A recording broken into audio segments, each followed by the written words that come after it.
So, good evening. Ito na pala yung pinagawa sa atin ni kumpare natin, kumpare Lao. Pre, ito na yung stunner mo. Bali, nakahanger lang ito, yung mga transistor natin. So, wala ko ditong battery. So, yung ginamit ko itong 16 ampere na charger ng battery. So, ilagay na natin yung negative. Dito naman ito yung positive. So, yung itesting natin dito kung malakas.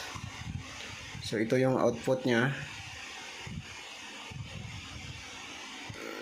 Susuplayan natin.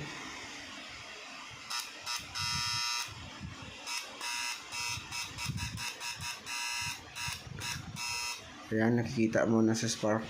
So, itesting natin dito sa 100 watts na bulb.